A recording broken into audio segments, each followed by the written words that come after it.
We still do 7 NUFC Matters show a week for free. But if you want to help support NUFC Matters, then there are a few ways of doing it. Hit the like button on each live broadcast and video. This helps the channel grow. Hit the subscribe button and select the all notifications bell so you don't miss a single show. If you want to help us financially, then you can join the channel using this button with the membership starting at $1.99 a month. Or you can drop us a donation in the chat using a super sticker. We're also looking for sponsors. If you'd like your brand advertised on the flyers for the show and featured during the ad break, then email John at nufcmatters.com to arrange today.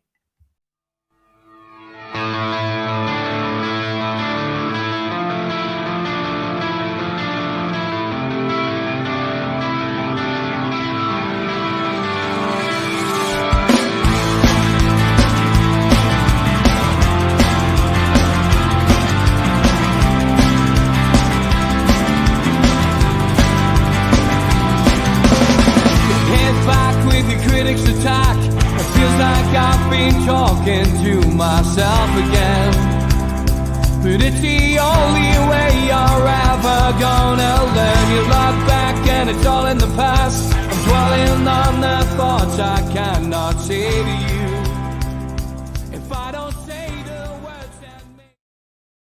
Good evening, welcome to NUFC Matters with me, Steve Ray. That is the professionals on a Sunday evening. So it's a welcome to Stu and to Mitch. How was the birthday, Mitch? Very peaceful, very relaxing, very chilled, and very whiskey filled. So you can't complain at that, really. Very good, and I hope there's many more of them. As always, plenty to talk about. No games this weekend, of course, because it was the international weekend. Plenty of bragging rights. I know these guys don't like to brag, but they were right. This Maurice Kennedy quote says, "Looks like Mitch and Stu were right about Sheikh Jasmine."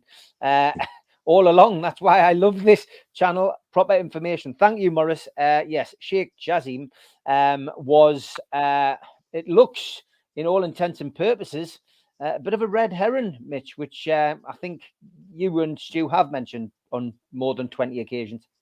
I think red herring's not the word I would pick. There was always just something really strange about the whole bid. Somebody whose worth was at about 1.7 billion suddenly is magic and 6 billion plus out of the air. Mentioning a foundation whose name wasn't to be found anywhere until around about Valentine's Day. Around about the 14th of Feb was the first time you saw mention of a 9-2 foundation. And it didn't even have a physical address until April, which was when the third round of bids was in, when they started to have to get serious and provide proof of funds. So there was always something just a little bit awry about what it was. I personally think it started as a kite flying operation to see how far Qatar would get, to see how far they'd get through the process before certain difficult questions would start to be asked, to find out what kind of questions were going to be asked, all in preparation for possibly doing something else somewhere else down the line. And the more it went on, the more likely they got to this point, oh shit, I might actually have to buy this. And so suddenly things had to become physical. My understanding was that very late in the process, somebody more senior within Qatar got involved. And was the words that somebody used to me was mortified that had gone so far as to put a 6 billion bid in, which was basically double what they saw the worth of the club was. And I think that's pretty much where it died for me. All of this leaving bids in place and withdrawn from processes is a classic face-saving exercise in this part of the world. Nobody likes to say they were beaten. Nobody likes to say they give up. So we're walking away with our head held high. No, there's still a bit there.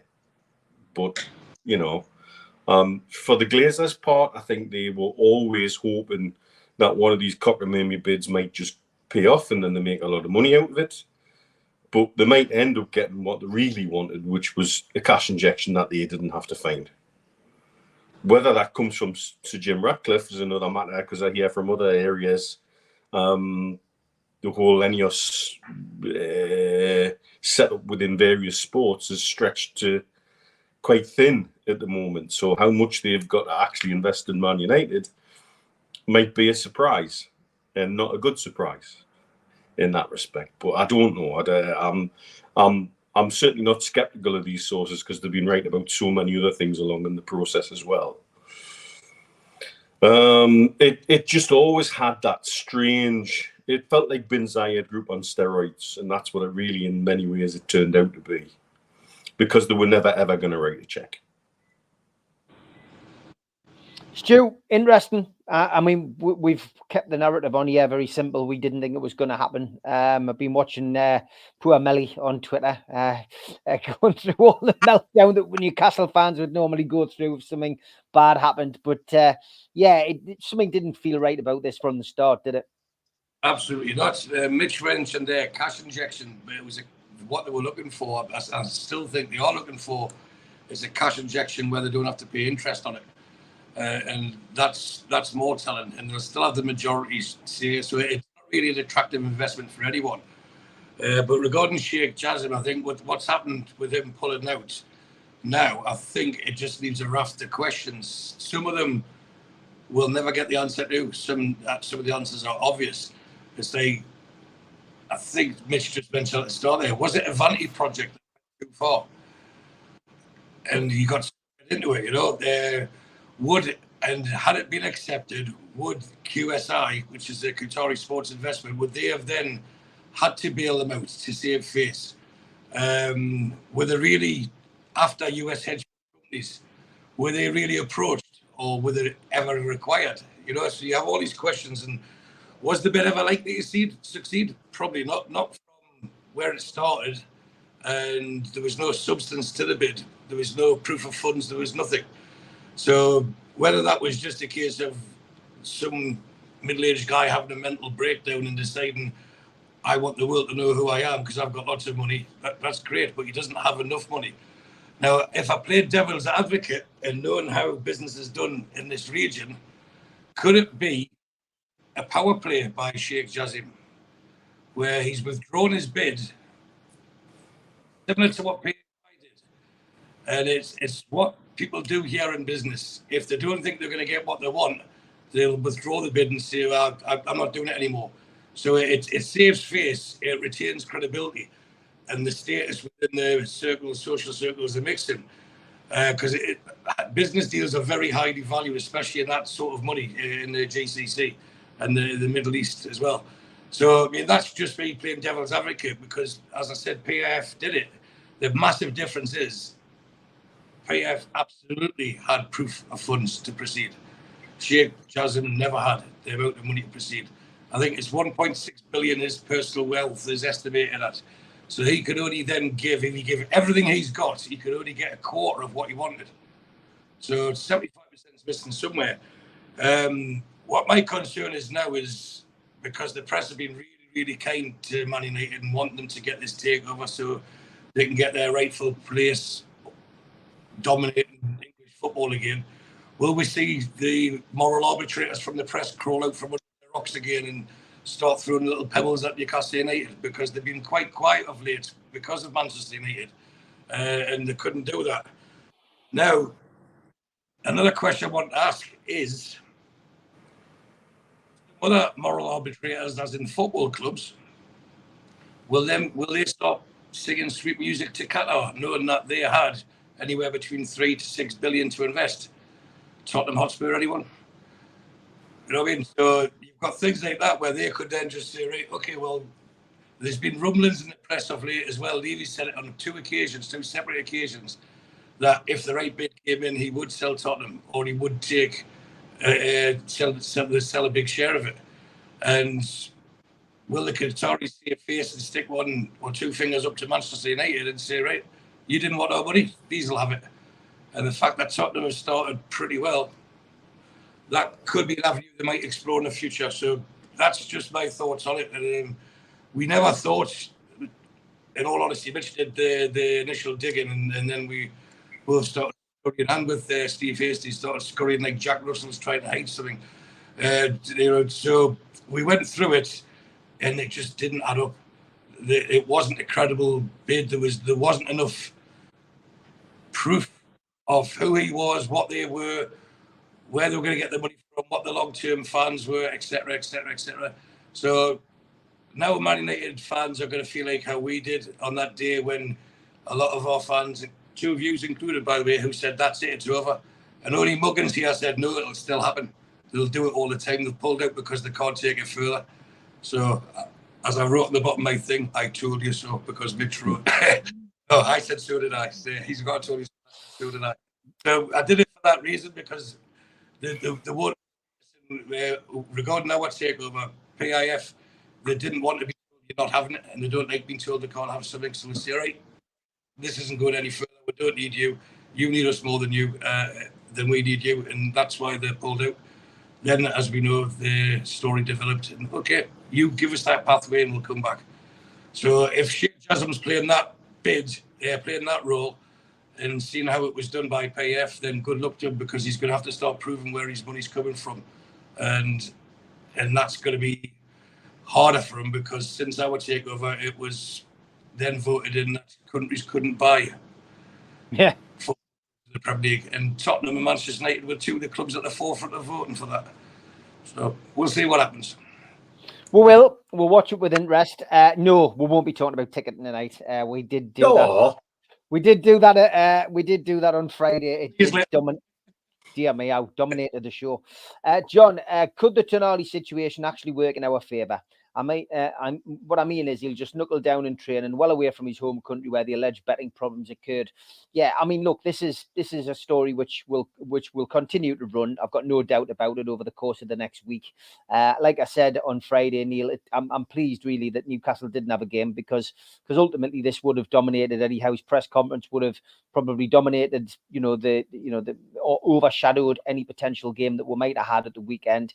Obviously, the latest, various Italian media outlets have reported that Tonali's had his mobile phone confiscated. It's an unsubstantiated report. We don't know whether that is true and whether that is part of the ongoing investigation. There's also unconfirmed reports that the Newcastle player admitted to playing blackjack and poker online, but he's denied any involvement in illegal sports betting. From Sempre Milan is my source for that particular story. But yeah, look, this is gonna run. I think for at least another week. I certainly think Eddie Howe will be questioned about it come Friday. Obviously we've had another couple of days reflection. Nothing really new's come out, I don't think, Mitch, and I just think it'll be water off a duck's back. I mean, I think there'll be some punishment of some sort, but I think the speculation on social media of 3-year bans, etc., and hype in the media of 3-year bans, I think is exactly that hype. I don't think it's just going to be as bad as all that. At least that's my view, my opinion. We don't know all the facts. And so until the facts are there, until there's a charge, until there's a case being made, anything and everything's speculation, really. Could it work in our favour? Well, yeah, I touched on this a little bit on Friday. I think can we find the positives in a situation like this? Well, it would suggest he's not going to have any national involvement with the national team for a period of time, if nothing else. He's going to be here out the way of the Italian media. Yeah, being in the Premier League is hardly hiding from the media. It's the biggest global stage in many ways. But at the same time, it may just give him the nudge to say, right, be here, knuckle down, be part of this. Let's us all, rally around you, and the club will be there for you. And you give 100% to us every time you turn out on the pitch. I'm sure we'll support him as hard as ever. And he's actually playing. When he's playing football, it might be a wonderful distraction for him from the world around. He could get lost in his football a little bit.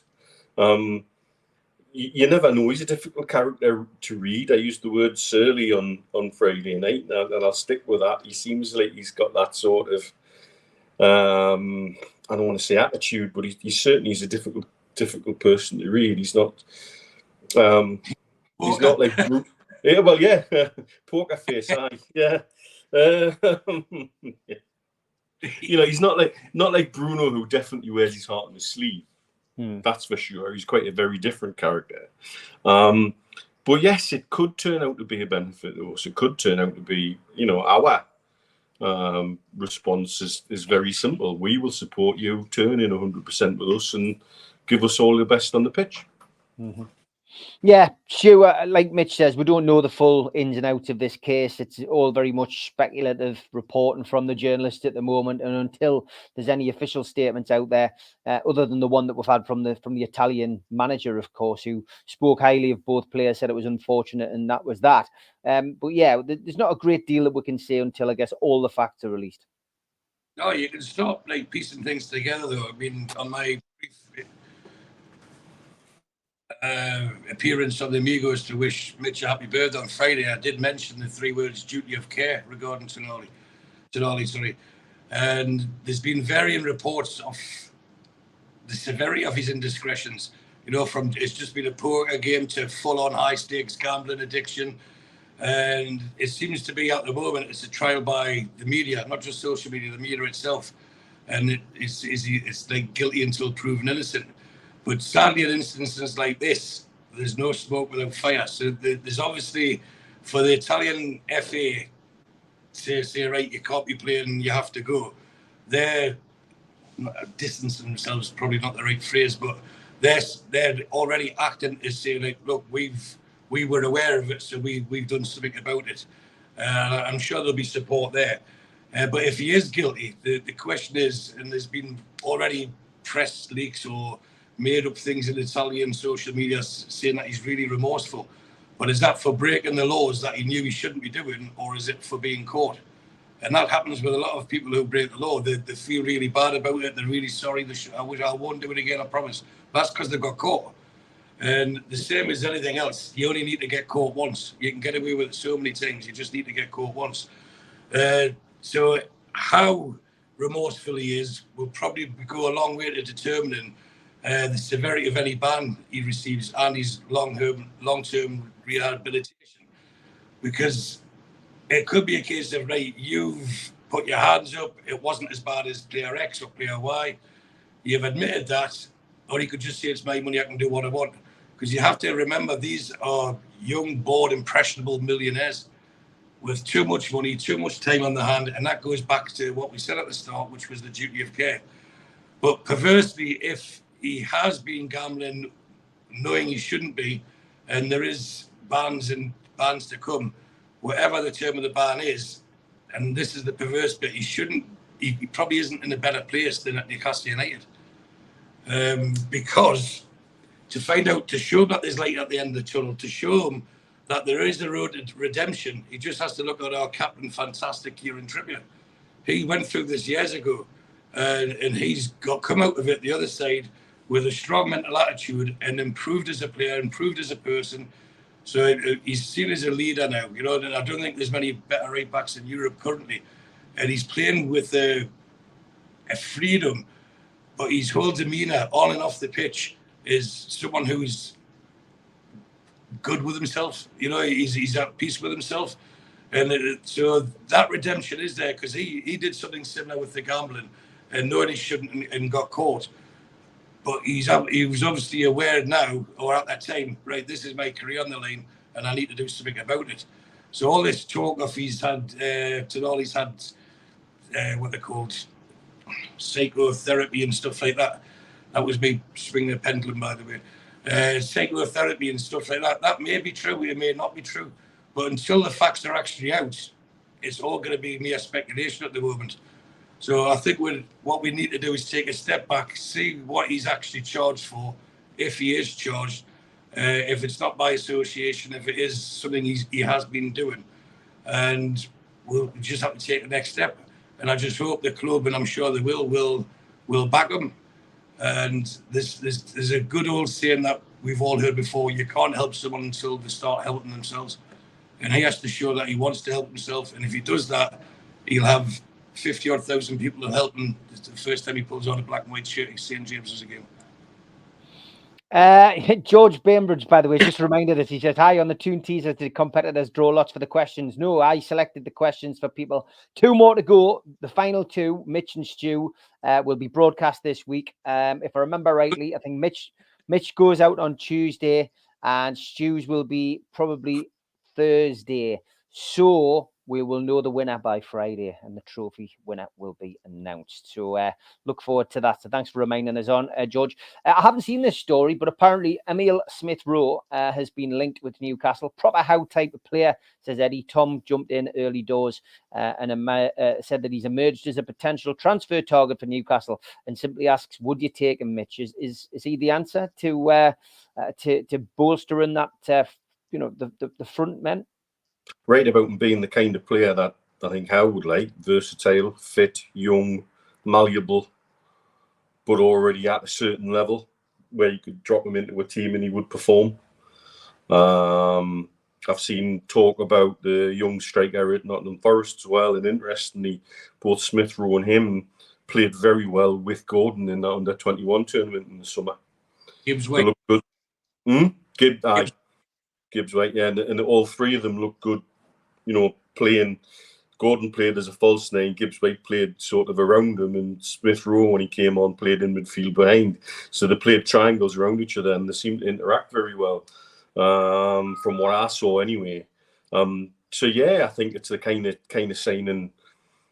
The one thing I'd say is we're going to get 2 types of signings, and he falls into the category where I think we'll see most of our signings. These players who are committed, able to be coached and have room for improvement and come at good value. And I think that's the kind of players Eddie Howe would like. And then the other type of players will be players who are genuine, shockingly good transfers like Isaac and Tonali, where you put the big money in and we get something, already proven, but again with the ability to improve further. So yeah, I wouldn't be upset to see we're talking to Smith-Rowe at all. Okay, Stu, would you be happy with him as a potential signing? Is that a move in the right direction, do you think? You need to play the music, boom, boom, boom. He's not for me. And I think if someone can't even get into the Arsenal team or make the bench most weeks, then why would we? These are the teams we're competing with. We don't need their cast-offs. I think if we were going to sign someone like him, it would have been last window or the window before, where it would have helped develop us and him simultaneously. Again, this is my personal opinion. I'm of the belief where I think if we are buying now, we need to buy better than what we've got, or younger than Smith-Rowe, and develop them that way. And I believe that's where the club will be looking. We need players who can come in and improve that first team now. We can't just keep thickening the squad out with players of much of a muchness. We need to have, in my opinion, that sprinkle of stardust and say, right, we're not going to buy 2 players for 30 million, we'll buy 1 for 60. Or not going to buy 2 for 40, we'll buy 1 for 80. Because this is how we're going to advance to the next level and be consistently Champions League. And the surplus cash, if you're there, for example, you could spend 60 million on one player and 10 million on a very good prospect that may well break into the team and save you 50 or 60 million in the future. And if not, you'll sell them for 22 or 3 years down the line. That's the way I think Newcastle will be going. And like I say, with the acquisitions of Hall and Livramento, they were young squad players with the future. Why add someone like Smith-Rowe? Is he better than Willock? And would that not cause unrest if he come in and start playing in front of someone like Willock? Or was it higher in the pecking order than Willock? I don't see it. And again, that's just my perspective on the question. I just don't think Smith-Rowe is better than what we've got. So why waste money on that? Barry says Tierney couldn't get into the Arsenal side. So what's the difference? He can't get in any side now. He's injured. So he was in the Arsenal side and he was player of the season, the fans player of the season for 3 seasons. So the difference is that he came in late and he wanted to play a different style. And I think we've all seen Arteta's ego, the way he's messed about with goalkeepers, and he just wants to be like his mentor. He wants to make a tweak to a system to say, look, isn't this fantastic? He brought Zinchenko from Manchester City and then realised he couldn't play him in midfield. So, right, okay, I'll play you there. But regarding Tierney, if we have to cross that bridge again, I still think he would have been fantastic for us. Regarding Smith Rowe, because Tierney's better than what we've got, Smith Rowe's not. So there's the answer to Barry. You just concentrate on these transfer links, Barry. He said he started already, he says. Okay, halfway through the show, time for the ads. A big thanks to all our sponsors. Skips and Bins, telephone 0800 25 45 25 3. Email inquiries at skipsandbins.com. Website skipsandbins.com. Easy contract free and pay-as-you-go waste collection. Thanks to Mr. Vicky Sauces, handmade in Cumbria. You can find out more about them from their website, mrvickies.co.uk, or by calling 01768 210 102. Thanks to Media Arts for all the help with the video side of things. And thanks to United Group Travel, UK coach holiday firm based in Morpeth. There's no strangers on their tours, just people you haven't met yet. They're now taking bookings for 2024. You can call 01670 632 460, 0791 666 4174, or 07957 141 654. Or go to the website unitedgrouptravel.com. Please subscribe to the channel. Hit the subscribe button underneath the video today. We still do 7 shows a week. Hit the thumb up under the video to like it. It does us a big favour. Click share to share to your other social media and let people know about NUFC matters. We're also a podcast. You can find us on iTunes, Spotify, and other podcast providers. If you want to help the show financially, you can take out a £25 one-off membership. You get a scarf, a pen, a cup, and a membership card. How do you get it? Go to nufcmatters.com, look for membership. If you've got a smartphone, then put your smartphone over the QR code and it will take you straight to that section on the website. We also support the food bank on this channel. You can donate to the food bank today by going to nufcfansfoodbank.co.uk. We do support events on this channel as well. If you've got an event, please send it in and we'll promote it. The Tyne Theatre and Opera House are doing a Keegan, Beardsley and Waddle event, the Class of 84, 25th of January 2024. Book now by calling 0844 249 1000. And the Tyneside Irish Centre, they're doing an event with Frank Clark and John Gibson on Thursday, December the 7th. You can get tickets from nufcmatters.com and they are priced at £15. There's also some tickets available on Groupon. Don't forget, you can catch me 5 days a week, Monday to Friday, with Rye, Dave, and Daz on the Northeast Footy Brekkie Show, 7 till 9. And you can catch us on the Red, the Toon, and the Cat, and on Toon Radio's website. WhatsApp us on the day 0330 043 2002, the perfect way to start your day. Yes, Spenny says, evening, everyone think the YouTube adverts are trying to tell me something, advertising tablets to combat wind. Must have known I had a curry last night. Yeah, these YouTube adverts, some people are getting them, some people aren't. I'll keep repeating this until you get into the flow of it. There's nothing we can do. YouTube have put these adverts in.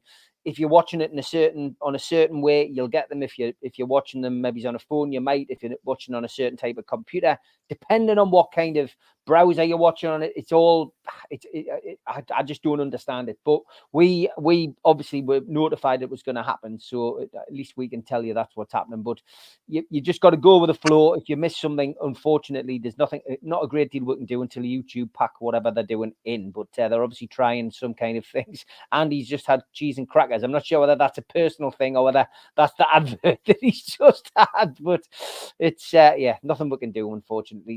John says, can he feel winnable games coming up, especially with players coming back from injury?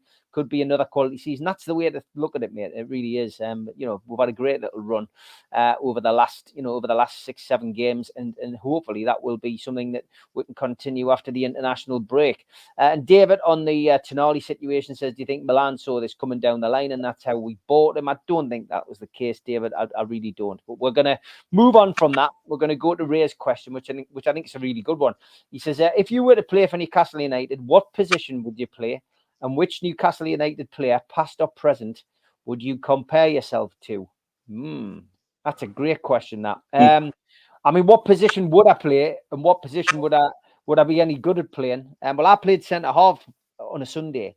But I tell you what, playing centre-half for Newcastle, you've got to be good. Otherwise, you're going to get stick off the crowd, aren't you?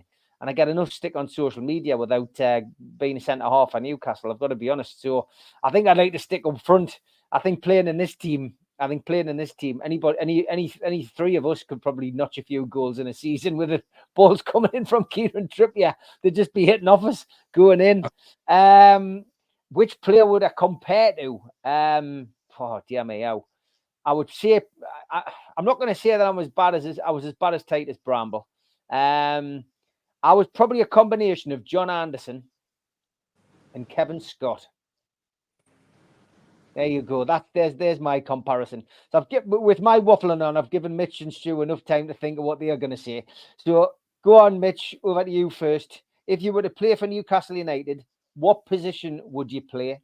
And which Newcastle player, past or present, would you compare yourself to? Great question. I'd be happy to run the gauntlet at left fullback. And Frank Clark. Wow. Okay. Stu. Well, it depends what era I was playing football in, because when I was younger and a bit more mobile, like Mitch, used my left foot, the right foot's just for standing on. So it would have to be on the left side. And I used to play left midfield. So, and I could take a good free kick. So I would probably say Scott Sellers if I had to match someone. But as I got older and met my good friend, Mr. Alcohol, I decided to go further back and become a bit of a, be wrong to say Killer Kilcline. I would say someone like John Anderson or Peter Jackson and set us off. Okay, Ray says, I see it's Mitch and Steve as Peacock and Albert. That's very kind. And Stu is a Jack Russell, David McCreary. I'll take that. Billy Whitehurst is who Spenny wants to be. Thought you were a goalie, Steve. Bartes look-alike. David, yeah, that's true. Steve Wraith, another Tamuri Ketspire. Thanks, Steve. Bartes, we've set people away here. This is what sometimes happens on here. Stu would be Alan Shoulder, says Gary.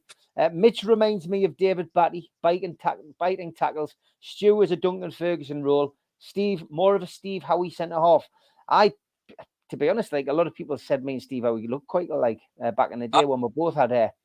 I was in Blackpool. I was with the Heat, and it was a group of us. And someone come across and asked the Heat, is that Steve Howe from Newcastle with accents? I must have been 22 at the time. So 5 years ago, if this happened. Kevin Scott, is that the Sillard Bang bloke? No, Chip, as it's not. Happy birthday to Andy Cole. Mitch is like Mickey Quinn, says Steve. Stu and bloody Scots, says my life. Rambo Riley, Steve, says Alan McKenzie. And hope the points drop for Dortmund tomorrow. Yeah, well, fingers crossed for you, Dougal. Stu would be Pop Robson. This is going to go on. Frank Clark never got across the halfway line. Frank Clark knows my father, says Michael. A female for me, or Paul Sweeney, says the Major of Simpleton. And goalkeeper, the great Pav, says Phil Hook. Paul Sweeney, attitude but knee skill, says the Mayor of Simpleton. Yeah. Talking of Scots, Stu, you did say before we came on air, you wanted to talk about the travesty, the misjustice, the injustice, the goal that never stood. Come on, get it off your chest, Stu. What happened in Scotland? What, the corruption, the collusion, the conspiracy? Where do we stop? This is why I didn't want to stay on the Migos on Friday, because I was still seething about it. And believe it or not, I've been trying to do Sober October. Well, I've actually done Sober October, apart from when Newcastle played. And there had to be the fact that there was an international break, which has made it a bit more difficult. So roll on Saturday. But regarding the Scotland game, it was a cracking free kick, and you can always tell if there's a debate to the goal with how the opposition react. And not one Spanish player questioned the goal. The goalkeeper never questioned, never asked for a foul against him. No one put their hands up for offside. They just accepted they got hit by a sucker punch, because it was against the run of players. Most teams are against Spain. But it was I don't know if you've seen it, but it was a fantastic free kick from a tight angle. And no keeper in the world stopped that. And they went back to the centre circle. They're just about to kick off. And the referee's like, in his ear, like, oh, hang on, I better go and look at this screen. So in the stadium, they put it on for possible offside. Now, if that's offside, then how come the goal that Man United scored against us at Wembley wasn't offside? Because the reason that they give this is it wasn't interfering with play. But my argument at that time was, if he's in a lane attacking from a free kick, he's interfering with play. The old one is, if he's not interfering, what's he doing on the pitch? But then they decided, even when they drew the lines, I don't know if you see, they were crossed over. The lines actually crossed over to try and make it. So you think, right, it's not going to be that, but that's what the referee said. That's what it's for. And then John McGinn said after the game that he was asked. He asked the referee about 15 minutes after, and he said it was for a foul.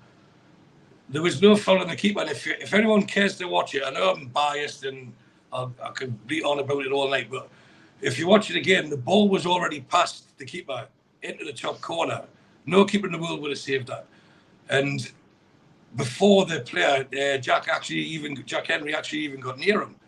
You know, so, and if he did, he just browsed his chest, but the keeper didn't complain. And you see it game after game after game after game. If they think there's any type of infringement, the hands are up straight away, especially the South Mediterraneans, like the Spanish, the Italians, etc. And not one of them complained. So my conspiracy theory is this, that UEFA wants the teams with the biggest nations, biggest TV rights, etc., to be able to qualify. Because if Scotland had won, that was them through, which left one space between Norway and Spain, who were playing tonight. And if Norway beat Spain, that would be Norway through. Well, just about. At the time, they had to play Cyprus and beat them, which they did. And then they have to play Scotland. We let them win just to get Spain out. So now Spain and Norway are basically in a playoff tonight, because if Spain wins, Scotland are through. If Norway wins, Scotland are through. Sorry, if Norway draw, if it's a draw, Scotland are through. So the only way that can happen is if Norway beats Spain, and then Scotland need 1 point from Georgia away, and then they've got Norway at home in the last game. So for all intents and purposes, today is a happy day. It's the day Scotland qualify for the Euros, because I can't see Norway beating Spain. Famous last words, I know. But I don't think Norway will beat them. But I still can't. I'm still seething the more I think about that goal being disallowed.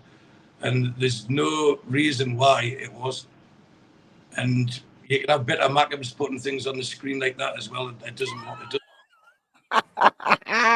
That's a bite.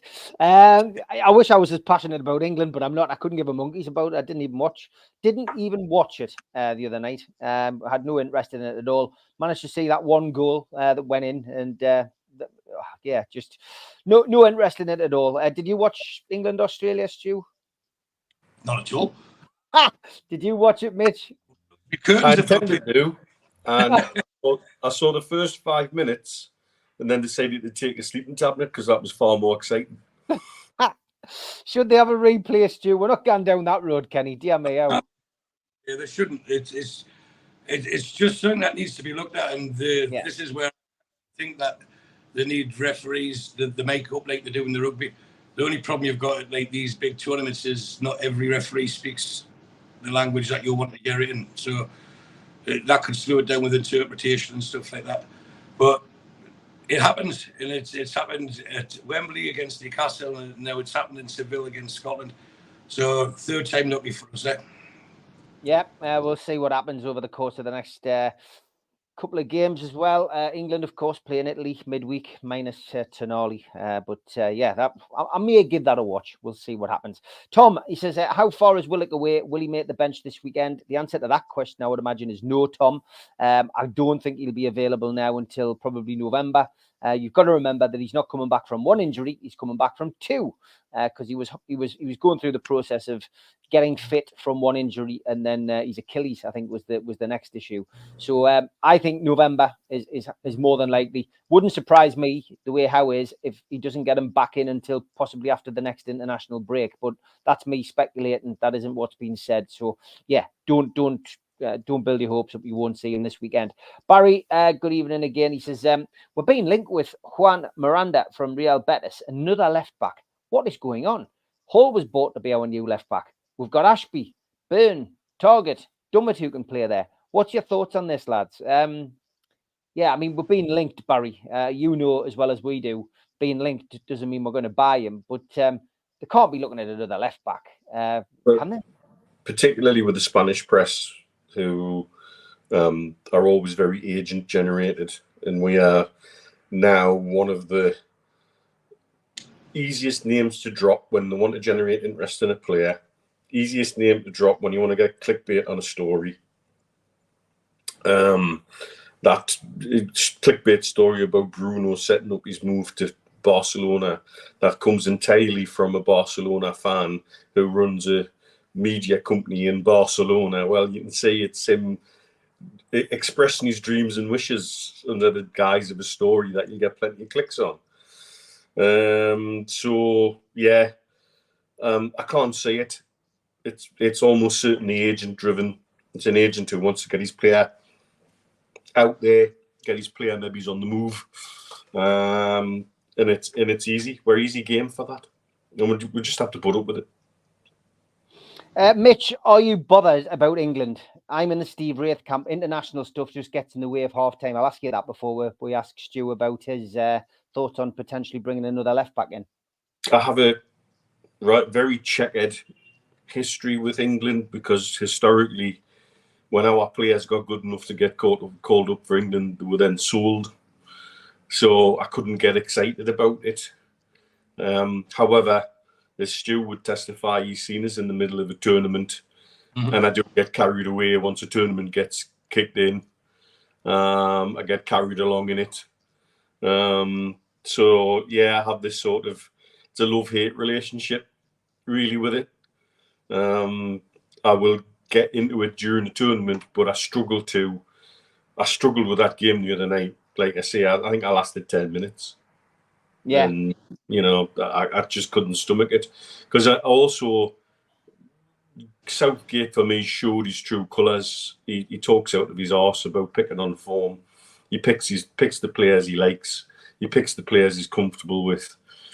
There's some of our players, if they were playing for Crystal Palace, would probably have had call-ups, but they haven't. Work that one out for yourself. I think he genuinely has favourites and people he has an interest in personally, and that's no way to pick a national team, because it certainly isn't picked on form. Stu, the left back situation, what's your thoughts on that? I'm with Mitch on this one. For certain, it's agent driven, and it's something we're going to have to get used to, where the agent's either trying to get him a move, as Mitch suggested, or he's trying to get him a pay rise and a longer contract from the club he's at. And it's always one of the two. And because Newcastle United are the new boys in town with money hanging out the back of the pockets, as is believed across the continent, then we're going to get linked with players constantly. And Barry will vouch for that. You know, you get a couple of hundred each window, probably more than that. He probably limits his search because he's actually got a life. I think if he was able to widen these, you'd probably be linked with 500 players, and we end up signing 3 or 4. So there's not even a 1% success rate. So, and especially when it's downtime like this for the clubs, when it's international week, the press need to come up with stories to get the clicks. And that's what I'm saying. We'll probably see a lot more now that the Manchester United window appears to be closed for their takeover. So it'll be, let's start winding Newcastle fans up again, and we'll get our human rights badges out once more.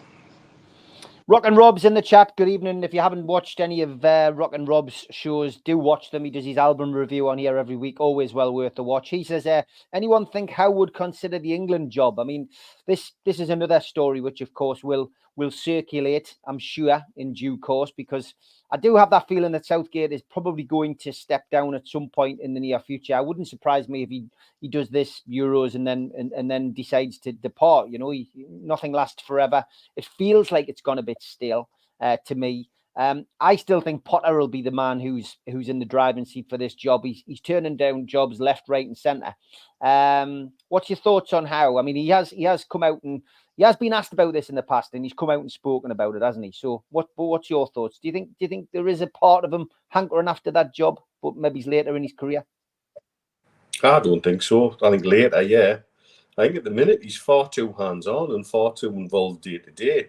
Do you think there'd be enough for him to do as international manager? I'm not convinced I would. I think and I think he'd probably also want more control than anybody in the FA would be prepared to hand over. So for me, whilst it probably is seen as the pinnacle of a career, I think he'd like to have a career winning things with Newcastle United first. And you know what? If that's the way it works out, you'd send him on his way with good grace. He's built a hell of a foundation. But I think he sees that there's work still to do at Newcastle United, and I think he wants to take the job to the next level. So I think England talks seems a real distraction for him and something he seems to bat away with ease. He doesn't even seem vaguely interested to me. Okay, thank you for that, Michael, as well. I don't want to lose that in the chat. Thanks for the entertainment, Stuck and Cramlington. Hope you realise what you do for people. Thank you, Michael. Much appreciated, mate. Yes, Stu, I mean, Eddie Howe going to England, it's something that we will, you know, which we'll see come up in due course, you know, time after time after time. So, you know, do you think it's something that he would consider? Let's say Southgate goes next year. Do you think suddenly we'd find ourselves without a manager? I think he's the ideal candidate. If the FA could choose who they wanted. You know, he's eloquently spoken. He's English for a start. He's tactically astute. He's friendly. He's media savvy. I think he ticks every single box the FA would want. That doesn't mean he'll go. But what I find amusing is when I was on one of my walks I was listening to some Man City fan come on when he says, "No, Pep Guardiola's not going to England.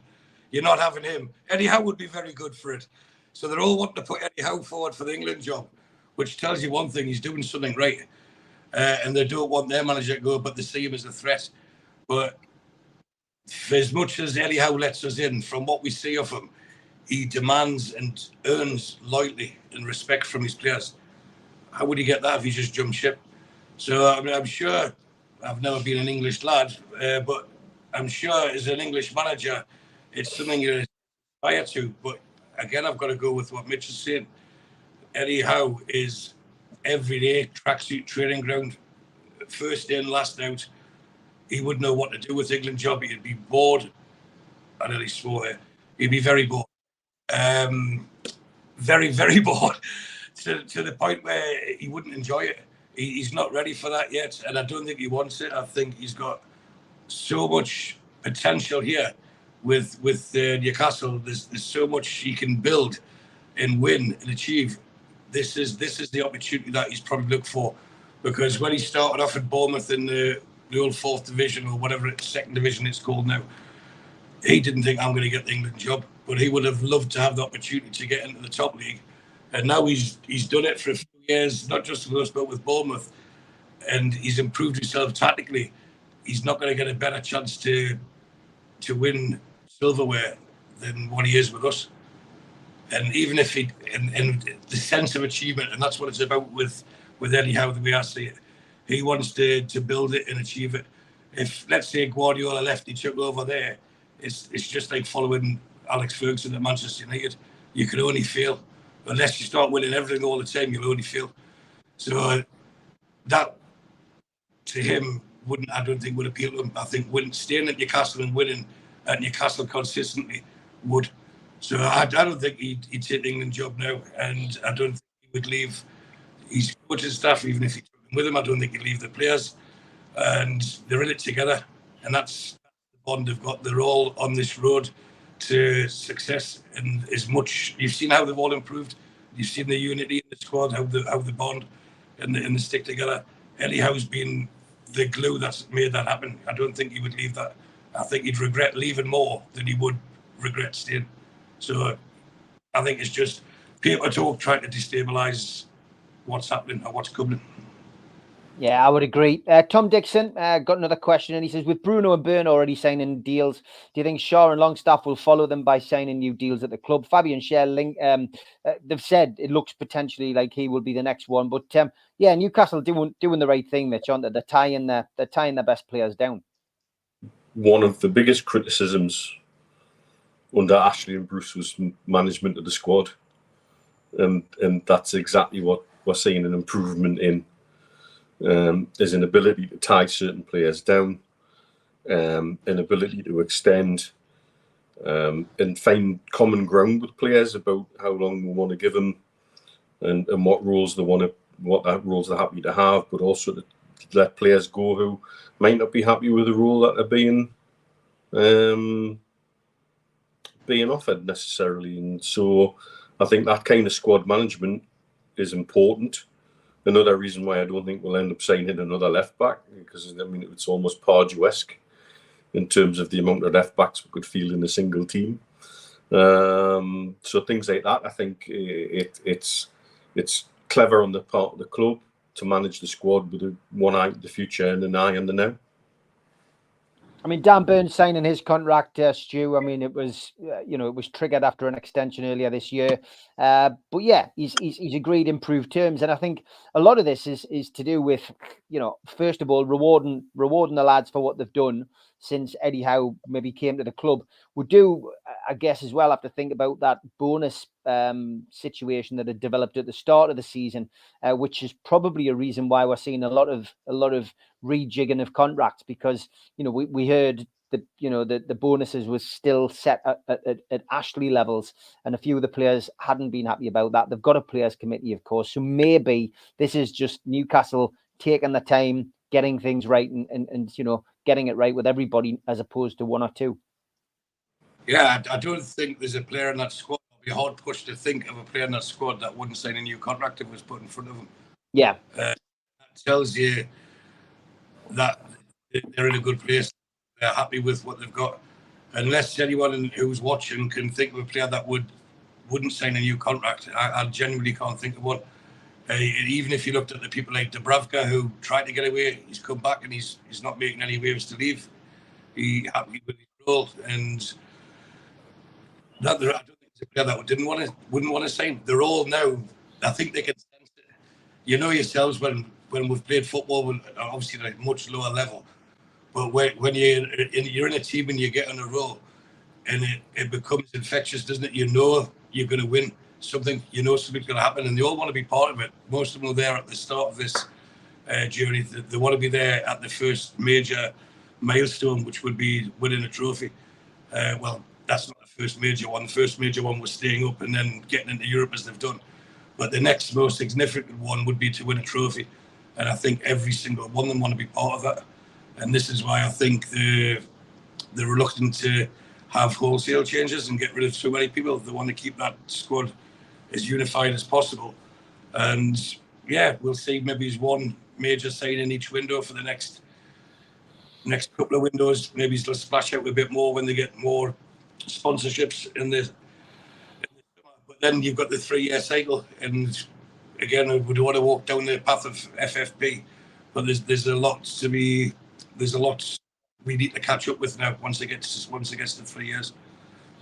Yeah, BJR says Tonali's been getting help for gambling habit well before he joined Newcastle. That's an allegation by the media. Again, it's lots of speculation, BJR. Thanks for becoming a member, by the way.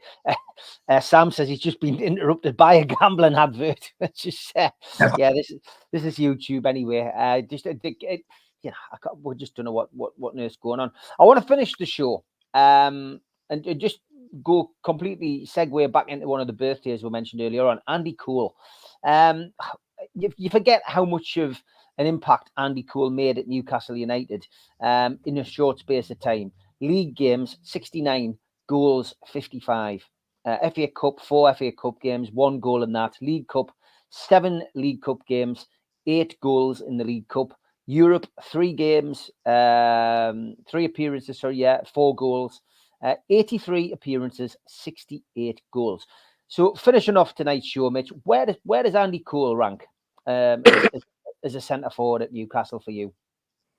Well, having witnessed firsthand that partnership with Beardsley and seeing him break records, I don't think he realised his full potential at Newcastle even. And I think the move to Man United changed him as a player. It probably improved him as an all-round player, but I think it changed him to the point where he just wasn't as potent a striker anymore. I hear people say he used to need 3 or 4 chances to score one. Well, you know what? He used to get into the right positions to take those chances. And if he wasn't doing that, that would have been more of a problem to me.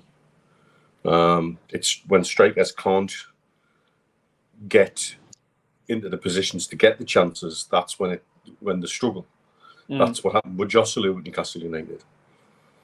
Now we see him at Madrid banging them in because he's found a run of form where he's finding the right positions and he's got players around him to put him in the right positions. So I think we probably missed out on a chance to see even more out of him. Equally, though, you know, the whole circumstances on how he left, I think he took a lot of the things that the fans took at him exceptionally personally afterwards, and I think it's taken a long time for him to reconcile that. And I think he does sometimes become, in the middle of, you know, Gallagher, Milburn, Shearer, almost a forgotten man. And I've never seen anybody impact on his first season on Tyneside when he came from Bristol City. The raw talent he had. I don't think I've seen anybody with that raw, innate ability to finish. No backlift. Thundering shots.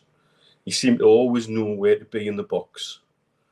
He also had that ability that some of the really good strikers have, to know when to stop moving in the box and just stand still and that the defenders move around them. And then, of course, he had the pace. And that's the one thing that is very, very difficult to defend. Because if you don't have that pace, he'll get you every time. And so you've got to adapt your positioning as a defender to cope with his pace. But that then means you're sometimes out of position for other things. And so I think he could have gone on to do a heck of a lot more in the black and white shirt. And I think he does. Sometimes that contribution does get lost in the way.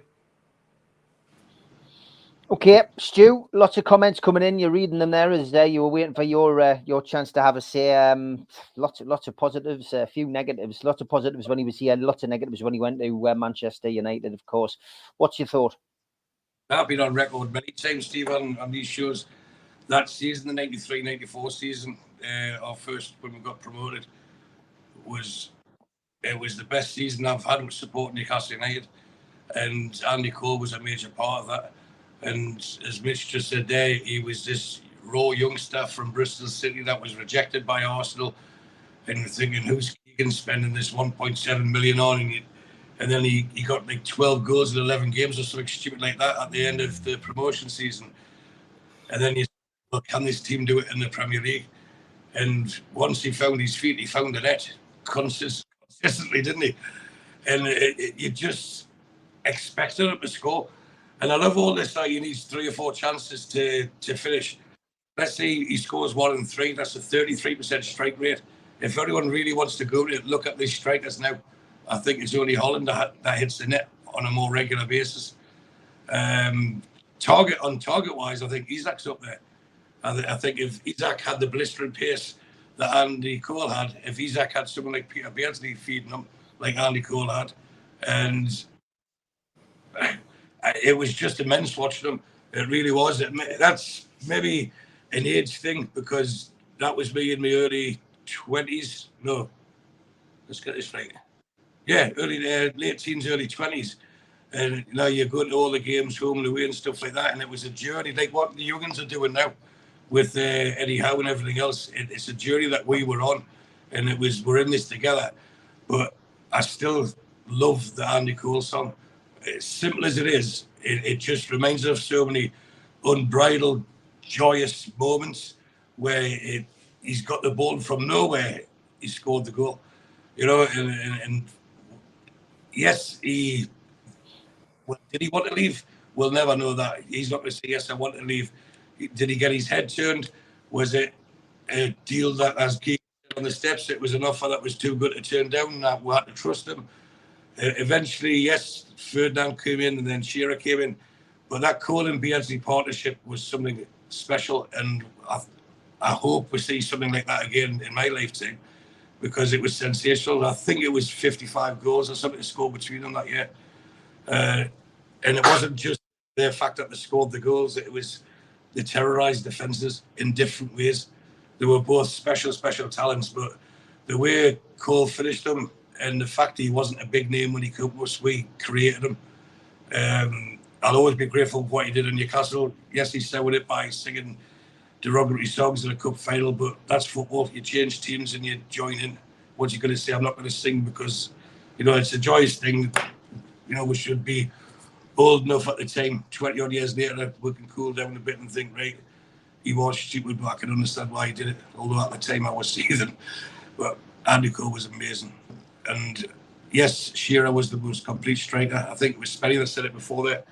But for the way he finished, and the fact it was our first season in the big league after years of, as George has gone through this, in the 80s, years of mediocrity, we had a superstar, a young superstar playing for us.